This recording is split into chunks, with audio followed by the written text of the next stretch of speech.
الحمد لله نحمده ونستعينه ونستغفره ونؤمن به ونتوكل عليه ونعوذ بالله من شرور أنفسنا ومن سيئات أعمالنا من يهده الله فلا مضل له ومن يضلل فلا هادي له ونشهد أن لا إله إلا الله وحده لا شريك له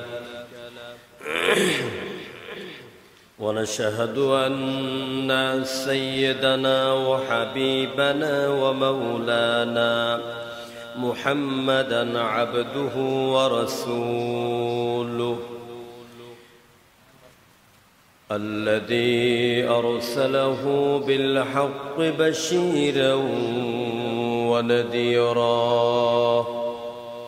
وداعيا إلى الله بإذنه وسراجا منيرا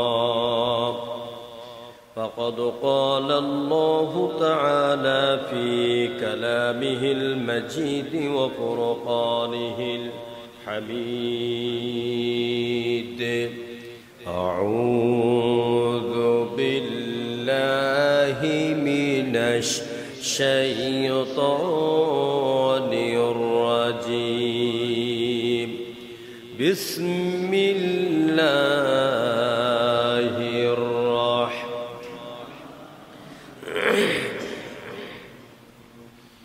إن الله وملائكته يصلون على النبي يا أيها الذين آمنوا صلوا عليه وسلموا تسليما اللهم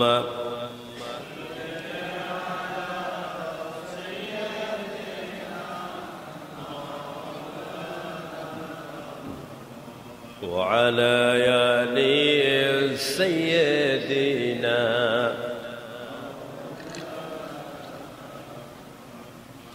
প্রাণ খুলে জোরে সরে পড়ুন বালাগাল উলা বিকামালিহি।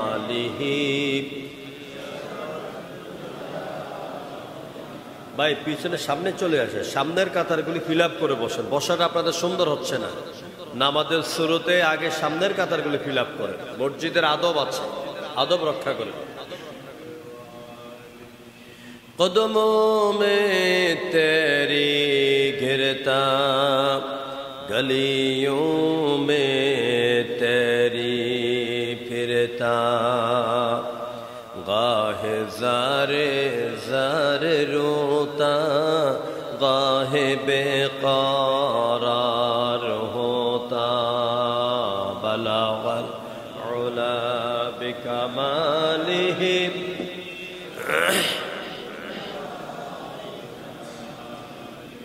हसनत जमीउ खसालिही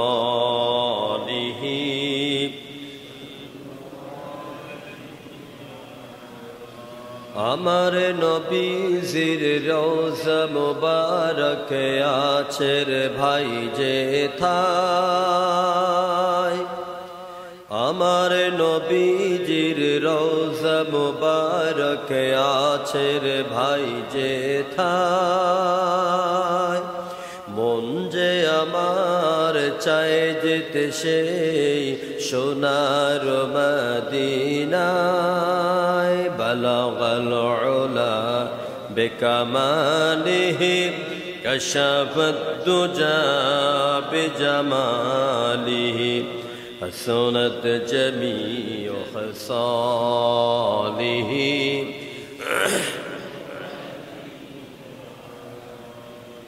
দেখ আমিনা মায়ের কোলে দোলে শিশু ইসলাম দোলে কচি মুখে শাহাদাতে বাণী সে শোনায় রে সাগর আকাশে বাতাসে দেখবি যদি রে সাগর আকাশে বাতাস بلغ العلا بكماله كشف الدجى بجماله حسنت جميع خصاله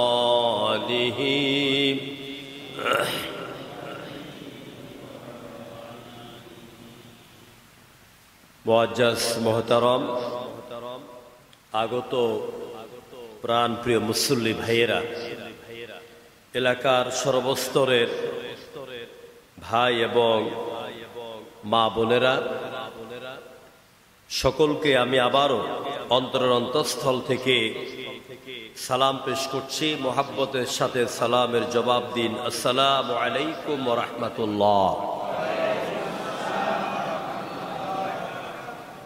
আমরা কালেমাত ও শুকর আদায় করছি আমাদের মালিক, আমাদের মুনিব, কুল কায়নাতের মালিক, বিশ্ব জাহানের মালিক, সকল ক্ষমতার একমাত্র আধার, একমাত্র উৎস, যিনি ধনীকে গরিব বানান, দশতলাওয়ালাকে গাছতলায় নিয়ে যান, বিচারকের আসন থেকে নিয়ে জঙ্গলের মধ্যে ঘুম পাড়িয়ে দেন। তিনি কে? সব ক্ষমতা কার? প্রশংসা হবে কার? কষ্ট হবে? জবান খুলে সবাই জোরে সোরে বলেন আলহামদুলিল্লাহ।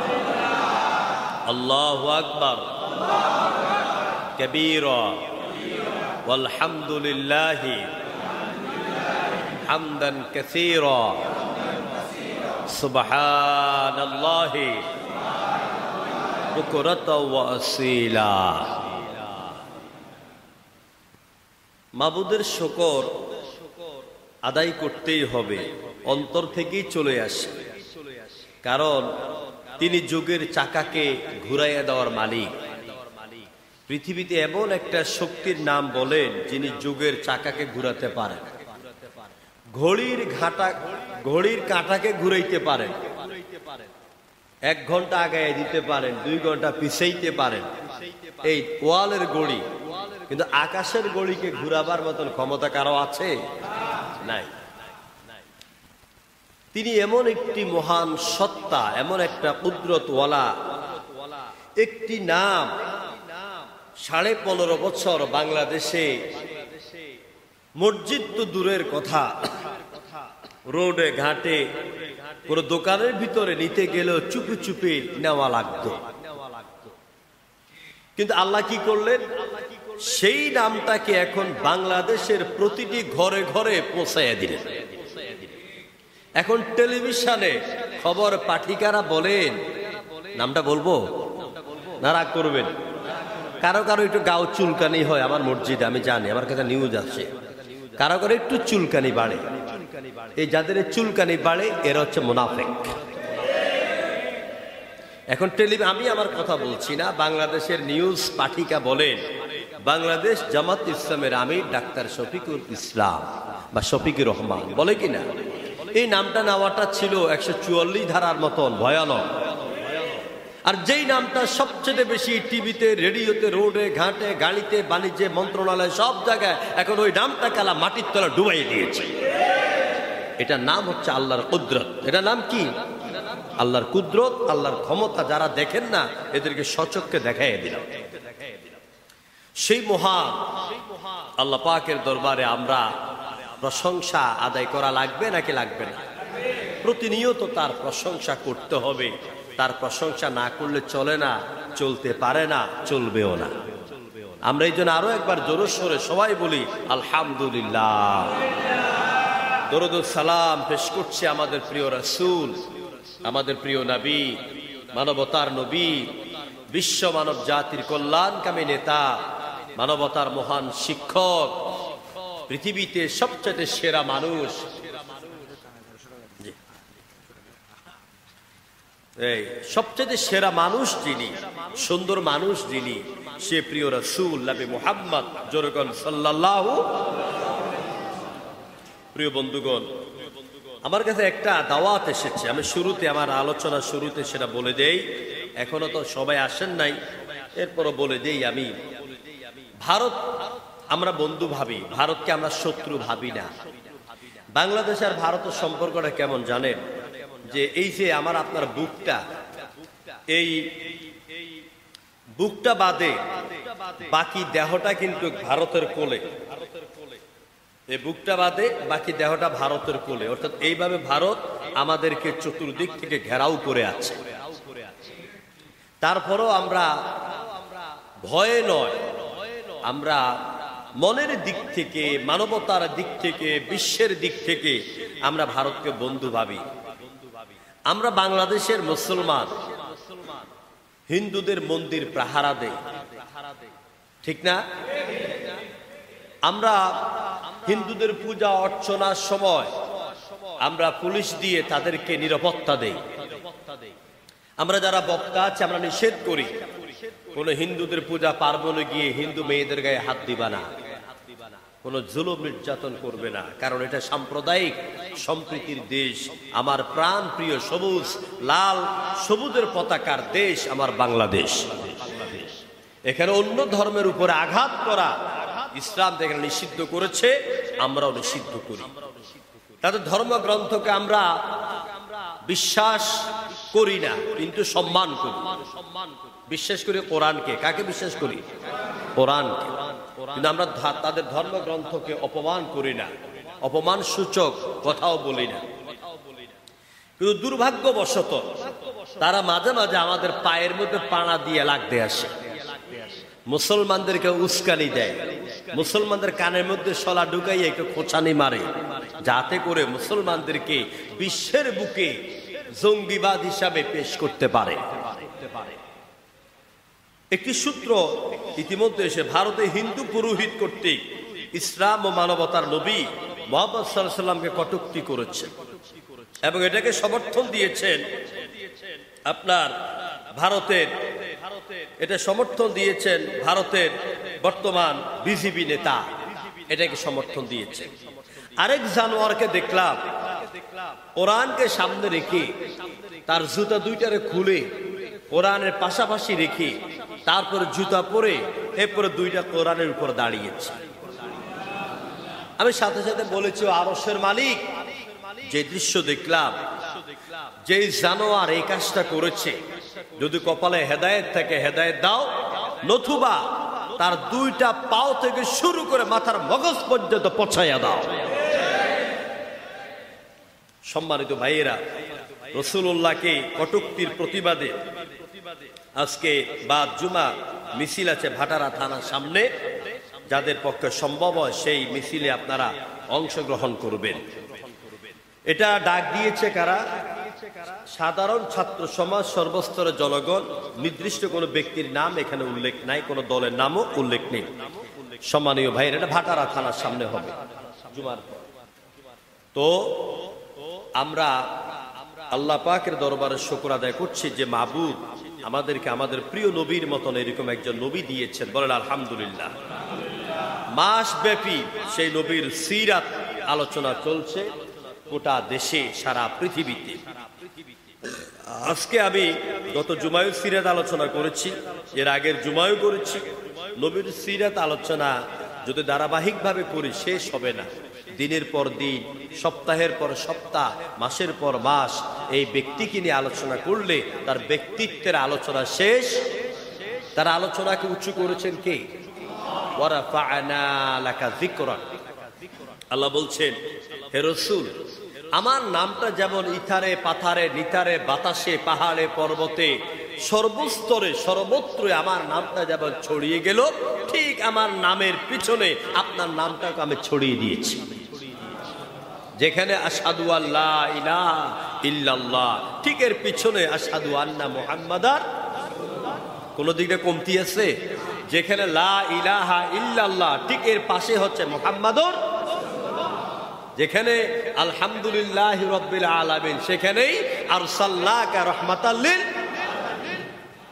সেই নবীর কথা আলোচনা করে শেষ করা যাবে না। আজকে আমি আপনাদের সামনে গত জুমায় ঘোষণা দিয়েছি, আমরা এটা গুরুত্বপূর্ণ সূরার উপরে আলোচনা শুরু করব ইনশাআল্লাহ। আল্লাহ যদি তৌফিক দেন আমরা কথা বলতে পারবো, আল্লাহর দয়ায়, আল্লাহর মেহেরবানিতে, আল্লাহ সাহায্য চাই। সেটা হচ্ছে এই সুন্দর পৃথিবী, কি সুন্দর করে আল্লাহ সাজালেন। বাংলাদেশ একটি এলাকা আছে খাগড়াছড়ি, আলো টিলা, উঠতে 9 কিলোমিটার উপরে, নামতে 9 কিলোমিটার নিচে। তারপরে আছে বান্দরবন, আছে সিলেটের জাফলং, আছে কুয়াকাটা, আছে কক্সবাজার। এরকম বহু সুন্দর সুন্দর জায়গা আল্লাহ বাংলাদেশে রেখেছেন, পৃথিবীতে রেখেছেন। মিশরের সুন্দর পিরামিড রেখেছেন। লোহিত সাগরের পাশে দাঁড়ালেই তো মনে হয় যেন আল্লাহকে সচক্ষে দেখা যায়। এরকম নান্দনিক এই পৃথিবীকে আল্লাহ পাক সাজালেন। আর এই সুন্দরকে আরো সৌন্দর্য মণ্ডিত করার জন্য তৈরি করেছেন আমার আপনার মতন সুন্দর মানুষগুলো। সুবহানাল্লাহ বলবেন না? আল্লাহ পাক আকাশ তৈরি করে এই কথা বলেন নাই আমি আকাশকে সুন্দর করে বানিয়েছি। জমিন তৈরি করে এই কথা বলেন নাই জমিনকে আমি সুন্দর করে বানিয়েছি। গোলাপ কি সুন্দর করে বানাবার পরে আল্লাহ পাক এই কথা বলেন নাই আমি গোলাপে সৌন্দর্য দিয়েছি। পদ্মা, মেঘনা, যমুনা, এইসব নদীকে আল্লাহ পাক সুন্দর করে খরগোশের মতন প্রাণী আর ময়ূরের মতন প্রাণীগুলিকে অনেক সুন্দর করে আল্লাহ পাক বলেন নাই আমি তাদেরকে সুন্দর করে সৃষ্টি করেছি। কিন্তু আল্লাহ পাক এই মানুষের ব্যাপারে একটা সূরার ভিতরে 4টা কসম খেয়েছেন। ওয়াত্তিনি ওয়াজ্জাইতুনি ওয়া তুরি সিনিনা ওয়া হাদাল বালাদিল আমিন। 3 কসম, জৈতুনের কসম, এরপরে অতুরি সিনিন, সিনাই পর্বতের কসম, মক্কা নগরীর কসম। 4টা কসম খাইয়া আল্লাহ বলছেন কি, লাকাদ খালাকনাল ইনসানা ফি আহসানি তাকওয়িম।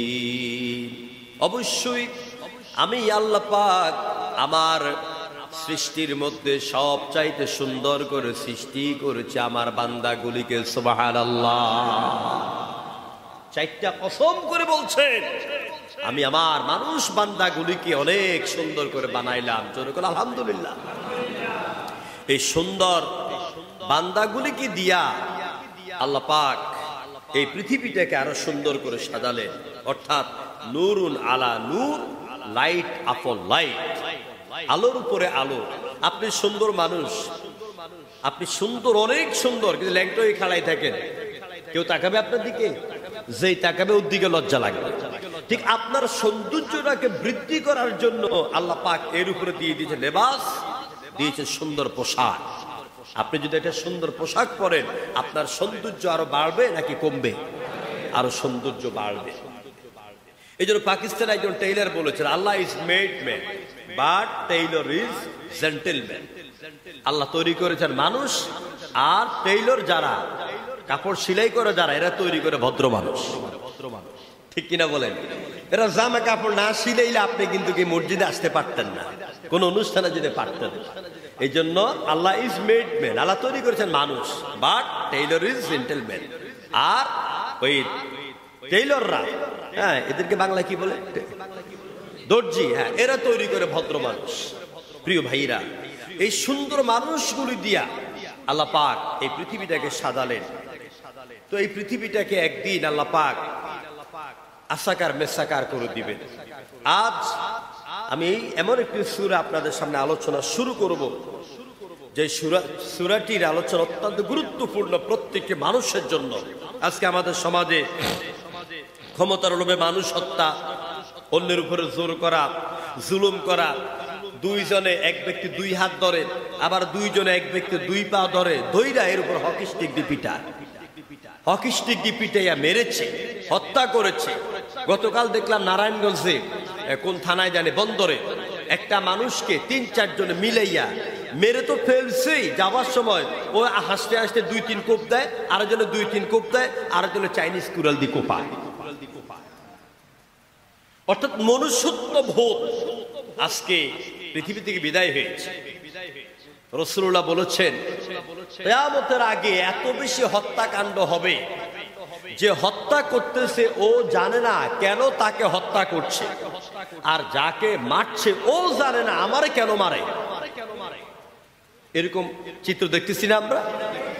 আসুন, চোর, চোরামি, গুন্ডামি, বদমাশি, মানুষ হত্যা, নারী ধর্ষণ, নির্যাতন, মানুষের অধিকার নষ্ট করা, হক নষ্ট করা, জায়গা দখল করা, বাড়ি দখল করা, দুনিয়ার মোহে নিজেকে পাগল পারা বানানো, সব কিছু থেকে মুক্তির জন্য, একজন ভালো মানুষ হওয়ার জন্য, আল্লাহর প্রিয় বান্দা হওয়ার জন্য, নিজেকে আল্লাহর জন্য প্রস্তুত করার জন্য যা দরকার, আমি এখন সে বিষয় আপনাদের সামনে তেলাওয়াত করব এবং সেখান থেকে ইনশাআল্লাহ আলোচনা করব। সবাই আমার সাথে পড়েন। আউযু বিল্লাহি মিনাশ শাইতানির রাজীম। বিসমিল্লাহির রাহমানির রাহিম। ইদাস সামাউ ফাতারাত وإذا الكواكب انتثرت وإذا البحار فجرت وإذا القبور بعثرت علمت نفس ما قدمت وأخرت صدق الله العظيم। আজকে যেখান পর্যন্ত আলোচনা করব সে পর্যন্তই তেলাওয়াত করেছি সূরা। এরপর ধাপে ধাপে আমরা এগিয়ে যাব। ইরশাদ হচ্ছে ইদাস সামাউন ফাতারাত, যখন আকাশটা, আসমানটা ভেঙ্গে চৌচির হয়ে যাবে, চূর্ণ বিচূর্ণ হয়ে যাবে। ওয়া ইদাল কাওয়াকিবু ইনতাসারাত, আর যখন আকাশের তারকারাজি, নক্ষত্রগুলি বিক্ষিপ্ত অবস্থায় ছুটাছুটি শুরু করবে। ওয়া ইদাল বিহারু ফুজ্জিরাত, আর যখন সমুদ্রের উত্তাল তরঙ্গমালায় আগুনে ছেয়ে যাবে, আগুন ভরে যাবে, বঙ্গোপসাগর, ভারত মহাসাগর, আটলান্টিক মহাসাগর, লোহিত সাগর, আরব সাগর, প্রশান্ত সাগর, পদ্মা নদী, মেঘনা নদী, সব কিছু শুধু ধাউ ধাউ ধাউ ধাউ করে আগুন জ্বলতে থাকবে। চিল্লাই করে আল্লাহু আকবার। কথাগুলি খুব মন দিয়ে, হৃদয়ের কান দিয়ে অনুধাবন এবং শোনার জন্য আপনাদেরকে আমি অনুরোধ করছি। তাহলে এই সূরা, এই আলোচনা, এই কোরআন আমাদের জীবনকে পরিবর্তন করতে সক্ষম হবে ইনশাআল্লাহ। কোরআনের আলোচনার উপরে কোন আলোচনা আছে? আমি যে তাফসীরটাকে বেশি ফলো করি এটা হচ্ছে তাফসীরে আযওয়াউল বায়ান। এই তাফসীর হচ্ছে আল কোরআন বিল কোরআন তাফসীর। প্রিয় ভাইয়েরা, আমি এই সূরা ইনফিতার গত শনিবারে আলোচনা করেছিলাম বসুন্ধরা থানায় কোটি কোটি পতিদের সামনে। এই আলোচনা শোনার পরে আমাকে সেই থানার সেক্রেটারি জানালেন যে এমন কোন মানুষ সেদিন ছিল না যাদের চোখ দিয়ে পানি ঝরে নাই, এবং মানুষ ওরা বলেছে যে যেন আমাদেরকে চোখে আঙ্গুল দিয়ে আমাদের দুনিয়ার মোহকে পরিবর্তন করার জন্য আখিরাতমুখী এই সূরার আলোচনা করে দিয়েছে। কোন আলহামদুলিল্লাহ। প্রিয় বন্ধুগণ, সূরা ইনফিতার, এর সূরার নামকরণ করা হয়েছে ইদাস সামাউন ফাতারাত। এই ইনফিতার থেকে, ফাতারাত থেকেই ইনফিতার শব্দের নামকরণ করা হয়েছে। এই সূরাটি পবিত্র মক্কা আল মুকাররমায় অবতীর্ণ হয়েছে নবীর মাক্কী জীবনে। এখানে আয়াত সংখ্যা হচ্ছে 19টি, বাক্য সংখ্যা হচ্ছে 80টি, আর অক্ষর সংখ্যা হচ্ছে 160টি। এই সূরার আমল করলে কি লাভ হবে বলা হয়েছে, যদি কোনো ব্যক্তির খুব বেশি জ্বর হয়, অ্যান্টিবায়োটিক ওষুধও কাম করে না, ডাক্তারের ওষুধও কাজ করে না, এই জন্য হক্কানি, একজন আমলদার, একজন আলেমের কাছে যাবেন যার কথায় কাছে মিল আছে। এরকম লোকের কাছে গেলে যদি এই সূরা দম করে তাকে ফু দেয় বা পানিতে দম করে পানি খাওয়ায়, আল্লাহ পাক কঠিন জ্বর ভালো করে দিবেন। বুঝতে পেরেছেন? তাহলে জ্বরের ওষুধ কি? কোন আমলদার ব্যক্তি সূরা ইনফিতার যদি তেলাওয়াত করে ফু দেন গায়ে, অথবা পানিতে ফু দিয়ে পানিটা খাওয়ান, তাহলেই আপনার অ্যান্টিবায়োটিকের চাইতে আরো দ্রুত কাজ করবে এই কোরআনে কারীমের এই সূরাটি। আল্লাহ তাকে জ্বর মুক্ত করে দিবেন। জোরে কোন আলহামদুলিল্লাহ। সূরাটির মূল বক্তব্য কি বলা আছে এখানে? এই সূরার মূল বক্তব্য হচ্ছে 4 ভাগে বিভক্ত। 1, কিয়ামত। 2, মানুষের পুনরুত্থান, মানুষের সৃষ্টি নিয়ে কথা। 3 নম্বরে ভালো কর্মওয়ালাদের পুরস্কার জান্নাত, আর খারাপ কাজ ওয়ালাদের পুরস্কার জাহান্নাম। এই 4টি বিষয় সূরার ভিতরে আলোচনা করা হয়েছে। এই সূরা যতটুকু আমি তেলাওয়াত করেছি, এখানে আল্লাহ পাক কিয়ামতের ভয়াবহ 4টি চিত্র পেশ করেছে। 2টি চিত্র আকাশকে নিয়ে আর 2টি চিত্র জমিনে। আল্লাহ তাআলা বলছেন, আসুন আমরা তাফসীর দিকে চলে যাই। আল্লাহ পাক বলেন, ইদাস সামাউন ফাতারাত ওয়া ইদাল কাওয়াকিবুন তাসারাত। কিয়ামত, এই শব্দটা কোরআনে কারীমের মধ্যে কোথাও আল্লাহ পাক কিয়ামত বলেছেন, কোথাও আল্লাহ পাক জিলজাল বলেছেন, কোথাও আল্লাহ পাক আযাব বলেছেন, কোথাও আল্লাহ পাক ওয়াকিয়া বলেছেন, কোথাও আল্লাহ পাক আজিম বলেছেন, কোথাও আল্লাহ পাক নাবা বলেছেন। এইভাবে আল্লাহ পাক কিয়ামতের অনেকগুলি পরিভাষা কোরআনে ব্যবহার করেছেন। অর্থাৎ সুন্দর সাজানো গোছানো পৃথিবী, 10 তলা 20 তলা 100 200 তলা বিল্ডিং তৈরি করেছে মানুষ।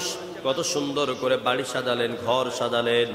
আমার আল্লাহ পাক বলেন, যে জিনিসের শুরু আছে তার শেষও আছে। আছে না? তার শেষও আছে। এই পৃথিবীকে আমি আল্লাহ পাক শুরু করেছি।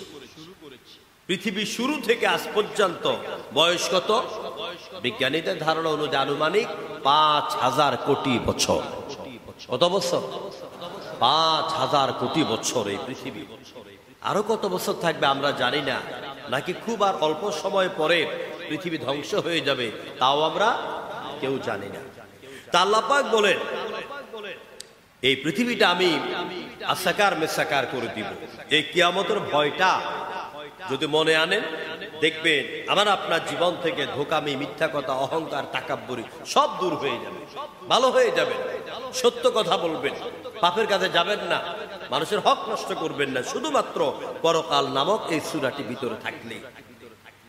আল্লাহ নবী বলেছেন, ও আমার সাহাবীরা, কেউ যদি সচক্ষে কিয়ামতের ময়দান, কিয়ামতের চিত্র নিজের চোখে দেখতে চাও, তাহলে সূরা ইনশিকাক, সূরা নাবা, সূরা ইনফিতার, সূরা গাশিয়া করো আর বুঝো তোমার চোখের সামনে আল্লাহ পাক কিয়ামতের ময়দান তুলে ধরবে। এই সূরাগুলি হচ্ছে সম্পূর্ণ কিয়ামতের চিত্র। মাঠ কেমন হবে, কিয়ামতের সময় কি বিভীষিকা এক মুহূর্ত তৈরি হবে, সবগুলি আল্লাহ পাকের সূরার ভিতরে বলে দিয়েছে। এই জন্য পরকালের গুরুত্ব কোরআনে এত বেশি এসেছে। আপনি 30 পারা কোরআন থেকে বাছাই করে করে কিয়ামত, হাসর, মিজান, ফুলসিরাত, জান্নাত, জাহান্নাম সব বিষয়ে আয়াতগুলি, সূরাগুলি যদি একসাথ করেন, তাহলে এটা হয়ে যাবে কোরআনের 10 পারার সমান। কত পারার সমান? 10টি পারার সমান হয়ে যাবে। এত বেশি আল্লাহ পাক পরকালের কথা বলেছেন। নবীজি নবুয়ত প্রাপ্তির পরে 3টা বিষয় দায়িত্ব পালন করেছেন। কয়টা বিষয়? 1 নাম্বার হলো তাওহীদ, লা ইলাহা ইল্লাল্লাহ। 2 নম্বরে রিসালাত, মুহাম্মদ রাসূলুল্লাহ। 3 নম্বরে আখিরাতের কথা। 3টা বিষয় নিয়ে রাসূলুল্লাহ বেশি বেশি কাজ করেছেন। কারণ যে সমাজের লোকগুলি মূর্তি পূজা করত, যেই সমাজের লোকগুলি পাথরের পূজা করত, যেই সমাজের লোকগুলি চন্দ্র সূর্যের সামনে মাথা নত করে দিত, যে সমাজের লোকগুলি নিজের স্ত্রী কি, বোন কি, মা কি বুঝতো না, দিনে দুপুরে প্রকাশ্যে তারা ধর্ষণ করত এবং মানুষকে তারা হত্যা করত, মানুষের সম্পদ লুণ্ঠন করত। আল্লাহ পাক বিশ্ব নবীকে বলছেন, নবী গো আমার, আপনি মানুষগুলোর চরিত্র যদি ভালো বানাতে চান তাহলে মানুষকে বেশি বেশি করে পরকালের ওয়াজ করে। এই জন্য আল্লাহ পাক এই পরকালের আয়াতগুলি বেশি বেশি করে নাজিল করেছেন। এখানে আল্লাহ পাক বললেন, কিয়ামত যখন শুরু হবে, ইদাস সামাউন ফাতারাত ওয়া ইদাল কাওয়াকিবুন তাতারাত। ইদাস সামাউন ফাতারাত, যখন আকাশ ফেটে যাবে। ফাটা কাকে বলে? ফাটা, এই যে একটা পানির গ্লাসকে যদি আপনি উপর থেকে এখানে ছাড়েন, ছাড়ার পরে এটা যে চূর্ণ বিচূর্ণ যেভাবে হবে, এটা হলো ফাটা। ঠিক এই আকাশটা, এই জমিনটা এভাবে ভেঙ্গে চৌচির হয়ে যাবে। ওয়াইদাল কাওয়াকিবুন তাতারাত, আকাশে যে নক্ষত্র রাজিগুলি দেখতে পাচ্ছেন, এই নক্ষত্রগুলি ছুটাছুটি শুরু করবে। আপনারা মনে করেন নাকি ওই যে আকাশে তারকা দেখা যায়, এটা ছোট্ট একটা ফুলের মতো, এটা ছুটলে বা কি হবে? আমার বাবারা, ভাইয়েরা, বৈজ্ঞানিক আলোচনার দিকে যদি যাই, সংক্ষেপে বলবো, ওই যে আকাশে যে তারকাগুলি দেখতে পান, তারকার সংখ্যা কত? এই পর্যন্ত পৃথিবীতে কত বিজ্ঞানিক এলো গেল, কত দার্শনিক এলো গেল, কোন মুফাসসির এলো গেল, এই পর্যন্ত কেউ বলতে পারে নাই আকাশে তারকা কত। মরুভূমির বালু কণা গণা যেমন সম্ভব নয়, আকাশের তারকা গণাও তেমন সম্ভব নয়। বিজ্ঞানীরা বলেছে, এমন এমন তারকা আল্লাহ পাক আকাশে তৈরি করেছেন, আনুমানিক পৃথিবীর বয়স ৫,০০০ কোটি বছর। ওই দিন থেকে শুরু করে আজ পর্যন্ত এমন তারকা মহাশূন্যে আছে যেইগুলির আলো আজ পর্যন্ত পৃথিবীর জমিনে এসে পৌঁছে নাই। তারকা কত বড়! পৃথিবীর যেই সূর্য পান, যে সূর্য দেখতে পান, এই সূর্য হলো পৃথিবীর জমিন থেকে, পৃথিবী থেকে ৯,৩০,০০,০০০ মাইল উপরে। আর এই পৃথিবীর আয়তন হলো ১৩,০০,০০,০০,০০০ আলোকবর্ষ। বলে যে এইরকম ৩,৩৩৩ কোটি পৃথিবী ঢুকে পড়তে পারে সূর্যের পেটের ভিতরে। এত বড় সূর্য! বিজ্ঞানীরা বলছে তো ওই রকম ৩,৩৩৩ কোটি সূর্য ঢুকে পড়তে পারে এক একটা তারকার পেটের ভিতরে। যে তারকাগুলিকে ছোট ছোট, আমরা যখন বিমানে উড়ি, আপনারা উড়েন, তখন এই ঢাকা শহরের বাতিগুলি, বিল্ডিংগুলি এখন যেরকম তারকা দেখি, উপর থেকে এরকমই দেখা যায়। ওই তারকা ভিতরে এরকম সূর্য ঢুকে পড়তে পারবে। আবার ওই রকম কয়েক লক্ষ তারকাকে, কয়েক লক্ষ বলে ভুল হবে, মিলিয়ন, বিলিয়ন, ট্রিলিয়ন তারকাকে ১ সেকেন্ডের ভিতরে চক্রের মতন চুষে যে শেষ করতে পারে, তার নাম হচ্ছে ব্ল্যাক হোল। আল্লাহ পাক বলছে, ওয়াইদাল কাওয়াকিবুন তাসারাত, ওই তারকাগুলি বিক্ষিপ্ত অবস্থা ছুটাছুটি শুরু করবে।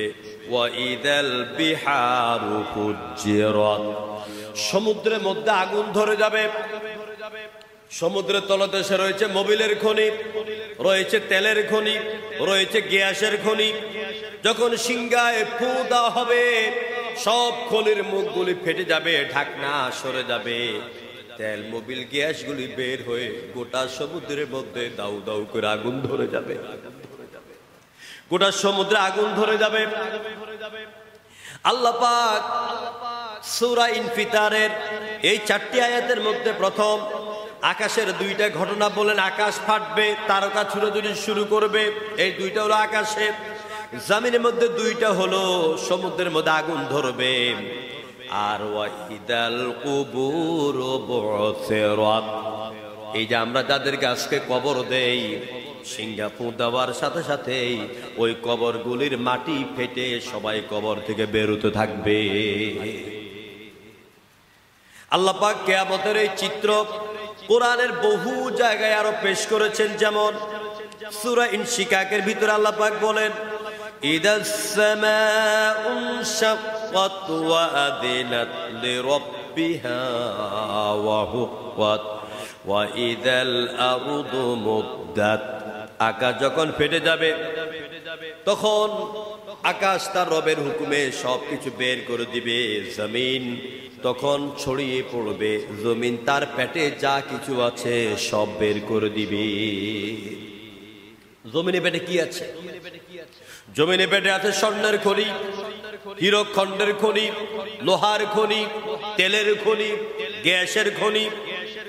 আল্লাহ পাক সূরা জিলজালের ভিতরে বলেন, ইদা যুলজিলাতিল আরদু জিলজালাহা ওয়া আখরাজাতিল আরদু আসকালাহা ওয়া ক্বালাল ইনসানু মা লাহা।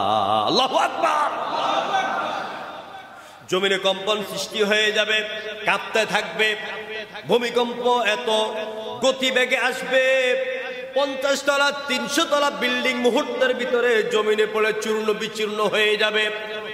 ওয়া আখরাজাতিল আরদু আসকালাহা, ওয়া আখরাজাত বের করে দেওয়া হবে, আরদু জমিন থেকে, আসকালাহা জমিন তার পেটে যা বহন করেছে সব বের করে দিবে।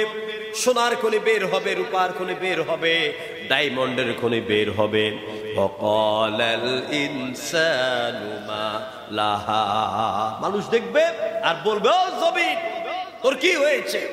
তোর পেট থেকে সোনার খনি আগে খোদা খোদা খুঁজছি, ডায়মন্ডের খনি খুঁজছি, পাই নাই, এখন নিজে নিজে বের করছিস কেন?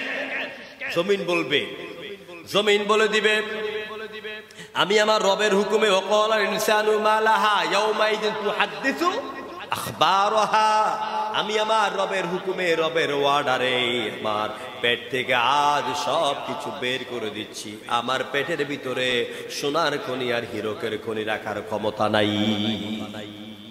প্রিয় ভাইয়েরা, এরপরে আল্লাহ পাক বলেন, কিয়ামতের আরো কি কঠিন পরিস্থিতি হবে, কিয়ামতের কঠিন চিত্র, ভয়াবহ চিত্র সম্পর্কে আল্লাহ পাক আরো বলেন, وَيَوْمَ نُسَجِّرُ الْجِبَالُ وَتَرَى الْأَرْضَ بَارِزَةً وَحَشَرْنَاهُمْ فَلَمْ نُغَادِرْ مِنْهُمْ أَحَدًا। আল্লাহ পাক বলেন, পাহাড়গুলিকে আমি আল্লাহ চালিয়ে দেব, পাহাড়গুলি উঠতে থাকবে। মুহাম্মদ রাসূলুল্লাহ জোরে বলেন সাল্লাল্লাহু। তিনি যখন মক্কি জীবনে মক্কার কাফেরদের সামনে, মানুষের সামনে তিনি যখন কিয়ামতের আলোচনা করতেছিলেন, মক্কার কাফেররা টিটকারি বটকারি করে এসে বলে, ও মুহাম্মদ, এই যে মক্কার চতুর্পাশে এত বড় বড় পাহাড়, তুমি বলো জমিনটা শেষ হয়ে যাবে, ধ্বংস হয়ে যাবে, পাহাড়গুলির কি হবে? পাহাড়গুলি কই যাবে? এই পাহাড়গুলিকে কে উঠাবে? তখন আল্লাহ পাক বিশ্ব নবীকে বললেন, কুল ইয়ানসিফুহা রাব্বি নাসফাহা নাসফা ইয়াসআলুনাকা আনিল জিবালি কুল ইয়ানসিফু রাব্বি নাসফা। ও নবী, কাফেররা আপনাকে প্রশ্ন করে পাহাড়গুলির কি হবে, আপনি বলে দেন পাহাড়গুলি সব বাতাসের সঙ্গে উঠতে থাকবে। সিলে কোন আল্লাহু আকবার। এই কুদরত কার? সূরা কারিয়ার ভিতরে আল্লাহ পাক বলেন, ওয়া তাকুনুল জিবালু কাল ইহনিল মানফুশ। লেপ বানাবার জন্য, তোষক বানাবার জন্য যখন তুলাকে তারা ধ্বনিত করে, তুলা পিটে, অথবা গ্রাম অঞ্চলে যারা যান, শীতকালে যখন তুলা পেকে, যখন তুলাগুলি ফেটে যায়, বা চৈত্র মাসে বাতাসের সঙ্গে তুলা যেমন গাছের আগা থেকে উঠতে থাকে, আমার আল্লাহ পাক বলেন, নবী এই সব কাফেরদেরকে বলে দেন, আল্লাহর হুকুমে কিয়ামত যখন শুরু হবে, ওই পাহাড়গুলি ধ্বনিত তুলার মতন উঠতে থাকবে। আমার ভাইয়েরা, এরপরে আল্লাহ পাক বলেন, ওয়া হাশারনাহুম ফালাম নুগাদির মিনহুম আহাদা। এদের কাউকে ছেড়ে দেওয়া হবে না, কাউকে অবশিষ্ট রাখা হবে না। অন্যত্র আল্লাহ পাক এই কিয়ামতের চিত্র এইভাবে তুলে ধরলেন, فإذا نفخ في الصور نفخة واحدة وحملت الأرض والجبال فدكتا دكة واحدة فيومئذ واقعة সিংহার মধ্যে যখন একটা ফু দিবে জমিনকে আল্লাহ উপরে উঠাবেন, উঠাইয়া এত জোরে আছাড় মারবেন জমিনটা চূর্ণ বিচূর্ণ হয়ে যাবে। একটা মাত্র আঘাত করবেন, এক আঘাতে সব, এক ধাক্কার সাথে সব চূর্ণ বিচূর্ণ হয়ে যাবে। ফায়াউমাইদিন ওয়াকিআ, এরপর কিয়ামত সংঘটিত হয়ে যাবে। এই কথাগুলি কি বিশ্বাস হয় আপনাদের? যারা বলে না তাদের মনে হয় না, বিশ্বাস হয়। এটা তো ইমানি জবাব, এটা ইমানি জবাব। সব কথা কার? আমি এতক্ষণ কি শুনাইলাম? কোরআন শুনাইলাম। কি শুনাইলাম? কোরআন শুনাইলাম। এখন অনেকে মনে করে যারা ঢাকা বিশ্ববিদ্যালয়ের বারান্দা গিয়া 4খানা ইংলিশ বই, 3খানা ফিলোসফির বই, 6খানা আপনার এই কি যে বলে পলিটিক্যাল সায়েন্সের বই পইরা বিশাল বুদ্ধিজীবী, বুদ্ধির এত ঠেলা, বুদ্ধির ঠেলা মাথার চুল উঠে টাক হয়ে ক্রিকেট খেলার স্টেডিয়াম হয়ে যায়। জনগণ ঠিক কিনা? এরা নিজেদেরকে বলে বড় বুদ্ধিজীবী, কি বুদ্ধির ঠেলা, নিজের ঘর নিজে সামালতে পারে না। ঠিক কিনা বলেন? দেখেন না, আমার দেশের একটা অর্থমন্ত্রী ছিলেন কি আবুল মাল আব্দুল মুহিত নাকি? আবুল মাল মালিক সম্পদ, সম্পদের পিতা, কত সম্পদের মালিক আব্দুল মুহিত। ক্ষমতা ছাড়ার পরে, মন্ত্রিত্ব যাওয়ার পরে পোলার জায়গায়, মেয়ের জায়গা, বউয়ের জায়গায়, আর তিনি কাতরিয়ে মরছে। তো মনে হয় মরছে, কাতরা একা নিজের রুমে মরছে, কেউ দেখার মতন নাই। কত বুদ্ধিজীবী, মাথা চুল একটাও ছিল না। আমার ভাইয়েরা, বিশ্ব নবী যখন এই কিয়ামতের দাওয়াত দিতেন, মক্কার বুদ্ধিজীবীদের হেডকোয়ার্টার হলো আবু জাহেল। কে? বুদ্ধিজীবীদের হেডকোয়ার্টার নাম কি? আবু জাহেল। দুনিয়া সব বুঝে, নিজের ভাতিজা, ঘরের সাথে ঘর, আবু জাহেলের ঘর আমার রসুলের ঘর, এই আপনার মসজিদ এখান থেকে মেহরাব থেকে ওই পর্যন্ত, এতটুকুন মাত্র। যে রসুল তো চোখের সামনে জন্মালো, বড় হলো, 40টা বছর যার চরিত্র দেখলি, এত কিছু দেখার পরেও চোখ খুলে নেয়, দুনিয়া সব বুঝে, আল্লাহকে চিনল না, রসুলকে চিনল না, রসুলের বিরোধিতা করেছে, ইসলামের বিরোধিতা করেছে।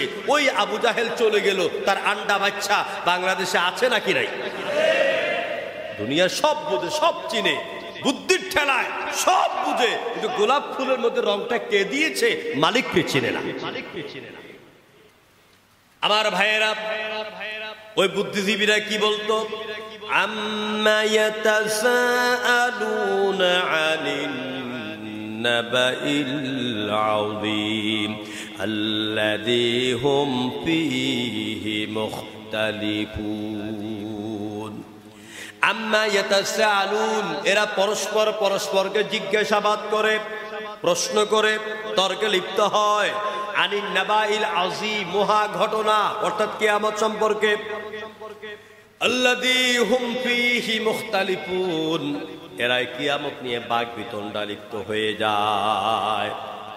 আমার আল্লাহ রাব্বুল আলামিন তিনি বলেন, যারা কিয়ামত নিয়ে বাক বিতণ্ডা লিপ্ত হয়, বুদ্ধি দিয়ে সব বুঝে, কিন্তু আল্লাহ পাকের কথাগুলিকে বুঝতে চায় না, এদের ব্যাপারে আল্লাহ পাক বললেন, ইযা ওয়াকাআতিল ওয়াকিআ লাইসা লিওয়াকাআতিহা কাযিবা খাফিদাতুর রাফিআ ইযা রুজ্জাতিল আরদু রাজ্জা ওয়া বুসাতিল জিবালু বাসসা।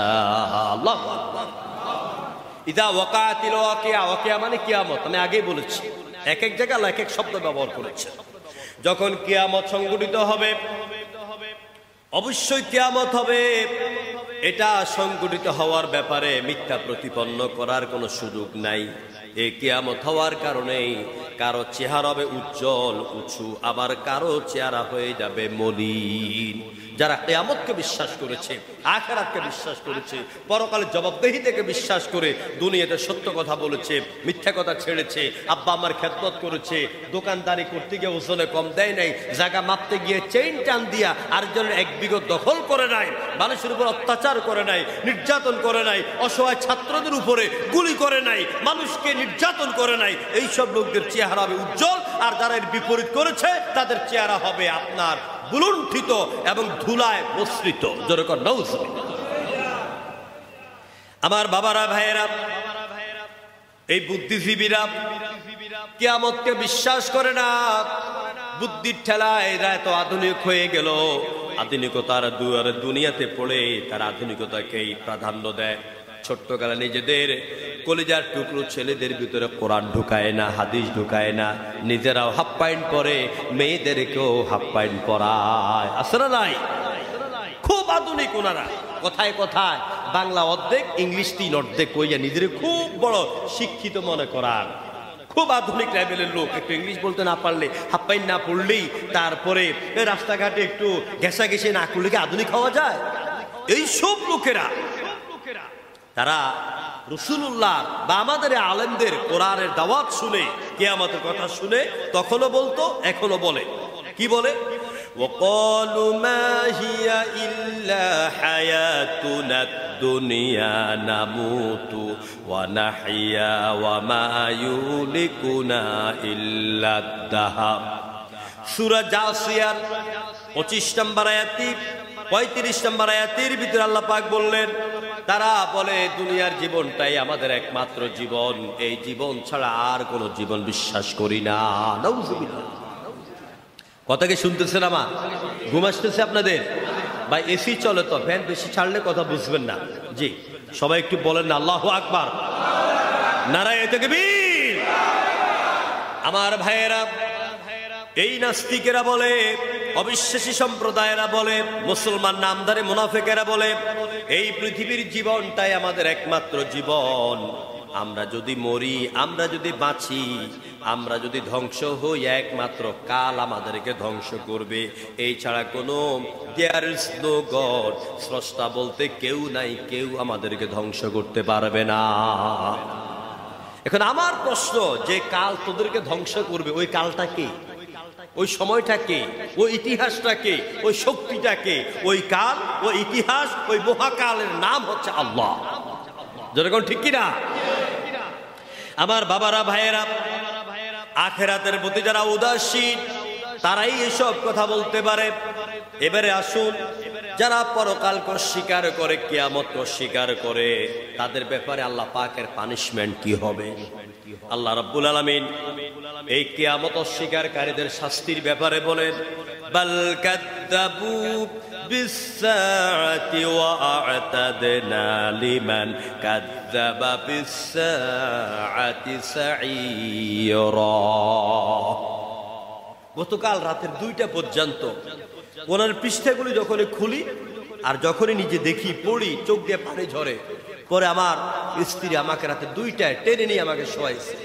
মানে এটা এমন একটা জগৎ, এটার মধ্যে ঢুকার পরে পৃথিবীতে আর থাকতে ইচ্ছে করে না।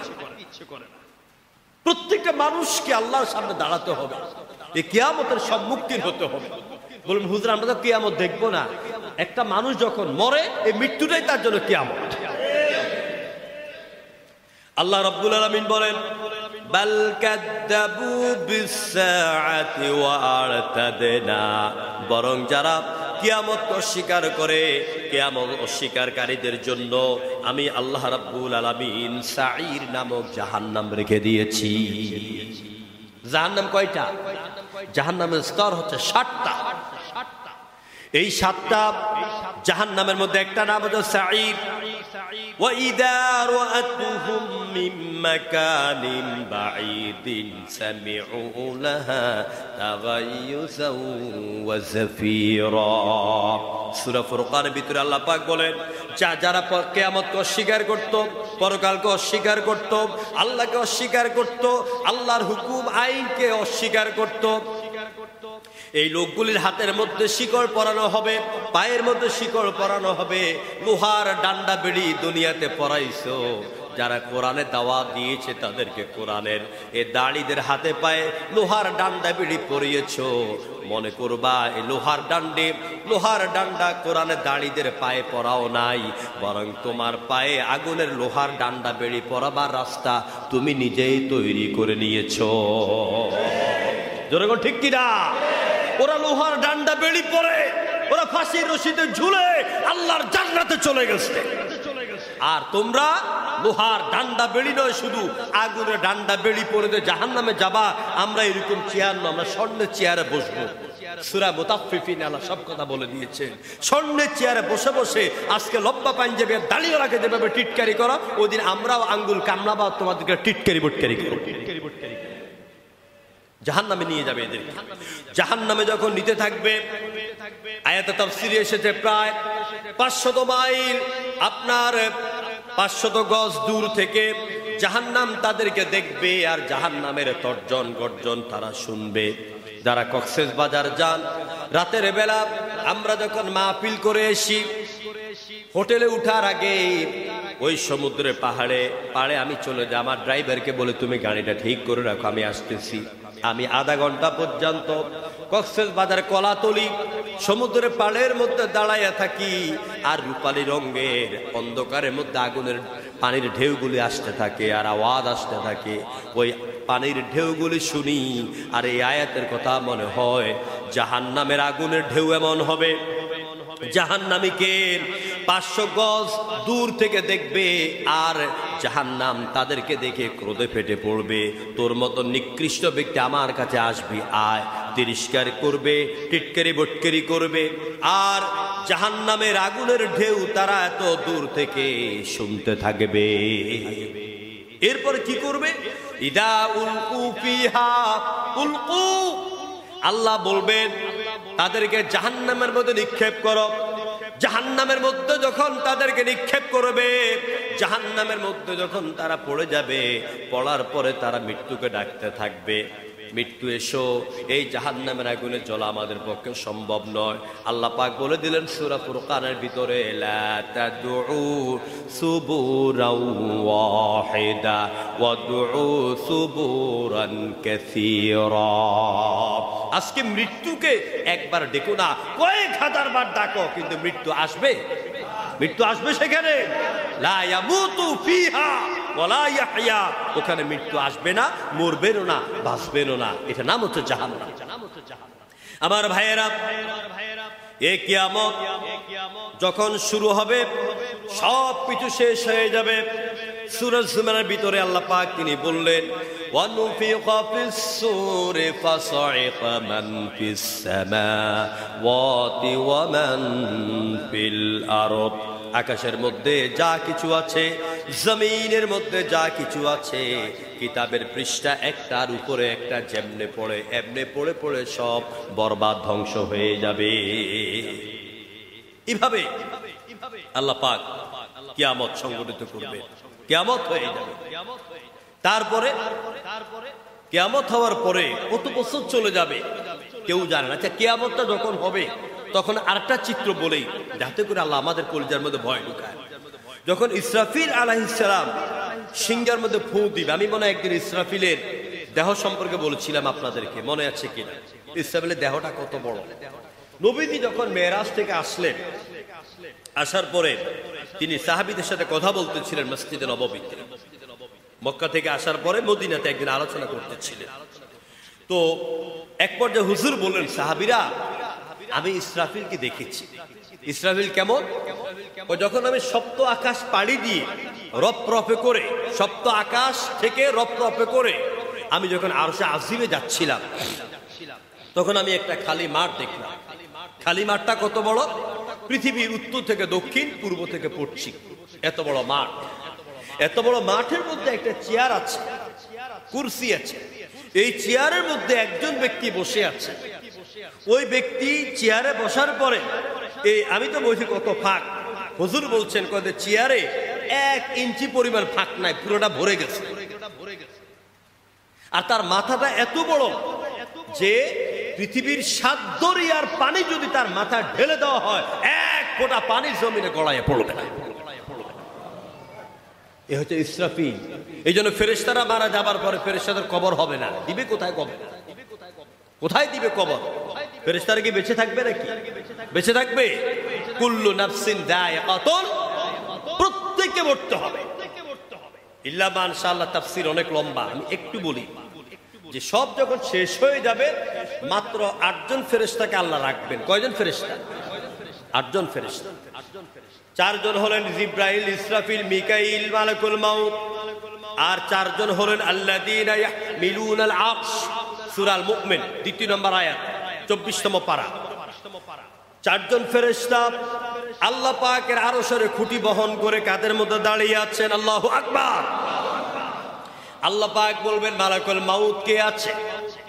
কয় আল্লাহ পাক তাম পৃথিবীর সব শেষ হয়ে গেল, শুধু তুমি আছো আর আমরা 8 জন ফেরেশতা আছি।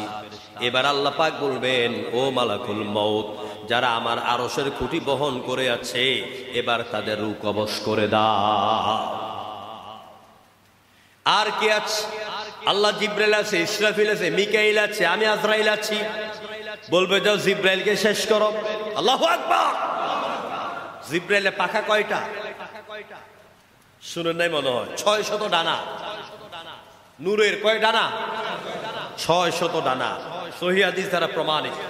তিনি যখন যেখান থেকে ওহী বহন করতেন ওখান থেকে নবীদের কাছে আসতেন, 2 ঝাপটা দিতেন, 2 ঝাপটায় নবুয়তের দরবারে হাজির হয়ে যেতেন। হাজার লক্ষ লাখ মিলিয়ন বিলিয়ন মাইল পথ অতিক্রম করে। এই সেই জিব্রাইল, জিব্রাইলের ওয়াজ করলে 1 ঘন্টা লাগবে কোরআন দিয়ে। এই সেই জিব্রাইল তায়েফের ময়দানে যখন রাসূলকে রক্তাক্ত করে দিল, বলছে হুজুর আপনি আমাকে বলেন তায়েফের পাহাড়গুলো উপরে উঠাবো আর একটা আছাড় দিব, সব বেসমার হয়ে যাবে। রাহমাতুল আলামিন বললেন জিব্রাইল রে, আমি তো দুনিয়াতে কাউকে বদদুয়া দেওয়ার জন্য আসি নাই। আজকে যদি তায়েফের ময়দান ধ্বংস করে দাও, কার কাছে আমি প্রচার করব লা ইলাহা ইল্লাল্লাহু মুহাম্মাদুর রাসূলুল্লাহ। আল্লাহ তো আমাকে গজব দেওয়ার জন্য বদদুয়া করার জন্য পাঠান নাই, আল্লাহ আমাকে পাঠালেন ওয়া মা আরসালনাকা ইল্লা রাহমাতাল লিল আলামিন। আমি রহমত হয়ে এই পৃথিবীর বুকে এসেছি। তো এই হযরত ইসরাফিল তিনি সিংহায় ফু দিবেন। ফু দেওয়ার ওই যে আপনার 4 জন ফেরেশতা আছে, জিব্রাইলের রূহ কবজ হয়ে যাবে, মিকাইল ইসরাফিলের রূহ কবজ হয়ে যাবে। আর কয়জন বাকি? 1 জন মালাকুল মাউত। জিব্রাইল, ইসরাফিল, মিকাইল 3 জন শেষ। আরশের খুঁটি বহনকারী 4 জন শেষ। আল্লাহ বলবেন আর কে আছে? বলবে যে আল্লাহ তুমি আছো আর আমি আজরাইল আছি। বলবে এবার তোমার পালা। আল্লাহু আকবার বলবেন না? এবার তোমার পালা। কয় আল্লাহ আমারও মরতে হবে? কয় হ্যাঁ। কেউ থাকবে না। আমাকে মারবে কে? আল্লাহ বলবেন আমার অর্ডার, আমার হুকুম। তখন আজরাইল জান্নাত আর জাহান্নামের মাঝখানে থাকবে। জান্নাত কোথায়? আমি কয়েকবার বলেছি এখানে। বুখারী শরীফের বর্ণনা অনুযায়ী জান্নাত হচ্ছে সিদরাতুল মুনতাহা থেকে, সপ্ত আকাশ থেকে জান্নাতের সীমানা শুরু, আর জাহান্নাম হচ্ছে জমিনের নিচে। এই জান্নাত আর জাহান্নামের মাঝখানে জিব্রাইল থাকবেন। থাকার পরে এবার জিব্রাইল আজরাইলের মৃত্যুর সময় হবে। এবার আল্লাহ পাক আজরাইল তথা মালাকুল মউতের প্রতি আল্লাহ অর্ডার করবেন, মুত ইয়া মালাকুল মউত, মরে যা। আজরাইল একটা চিৎকার দিবেন, গোটা পৃথিবী থমথমে উঠবে, আজরাইল রূহ বের হয়ে যাবে, সব শেষ। এবার আল্লাহ পাক